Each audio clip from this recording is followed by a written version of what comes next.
سن لو اور یاد رکھنا، بڑا پہلے کہا تھا کسی کو عزت دیتا ہی وہ ہے جس کے اپنے پاس ہوتی ہے، اور جس کی اپنے پاس نہیں ہوتی وہ کیسے کسی کو عزت دے گا؟ عزتیں دینی شروع کرو، محبتیں بڑھنی شروع ہو جائیں گی۔ آپ پیار کرنا شروع کر دو، آپ دیکھو پیار کا فروغ ہونا شروع ہو جائے۔ ہم نے عزتیں چھوڑ دی۔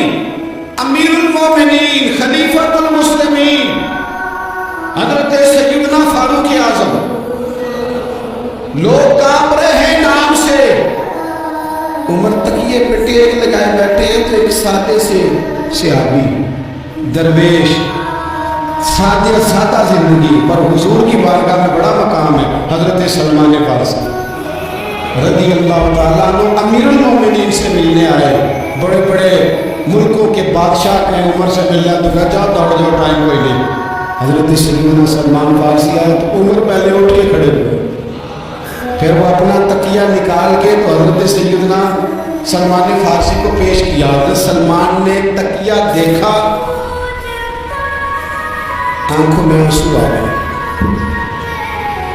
کہنے لگے سچ کہا تھا میرے رسول کریم، سچ کہا تھا میرے محبوب کریم صلی اللہ علیہ وسلم، سچ کہا میرے نبی پاک، وقت ہو گیا، بار بار یہ جملہ دہراتے۔ حضرت عمر کہنے لگے سلمان کچھ بتا نا، کیا کہا نبی پاک نے؟ تو فرمانے لگے عمر میں نے حدیث سنی تھی، پر یہ کب مجھے پتا تھا کہ میری زندگی میں اس کا عملی مظاہرہ بھی دیکھوں گا۔ فرمایا بول بھی دے سلمان فارسی، کیا فرمانا چاہتے ہیں؟ حضرت سلمان فارسی عرض کرنے لگے امیر المومنین میں نے اپنے کانوں سے سنا، میں نے خود حضور کی زبان نے فیض ترجمان سے اپنے کانوں سے سنا۔ اللہ کے رسول نے فرمایا اگر کسی کے پاس اس کا بھائی ملنے جائے اور وہ عزت کے ساتھ اسے اپنا تکیہ دے دے تو اللہ عزت دینے والے کی بخشش فرما دے گا، اللہ اس کی بخشش کر دے گا، مغفرت ہو جائے گی میرا تکیہ دینے میں،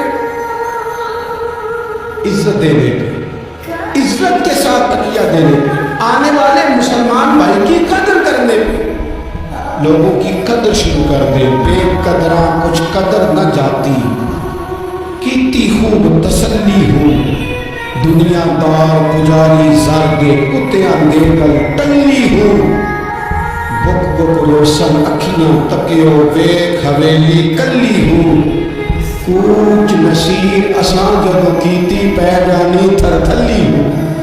لوگ قدر نہیں کرتے، لیکن جب قدر کرے کسی کی قدر کرے تو پھر اس سے سامنے والا ٹھنڈک محسوس کرتا ہے۔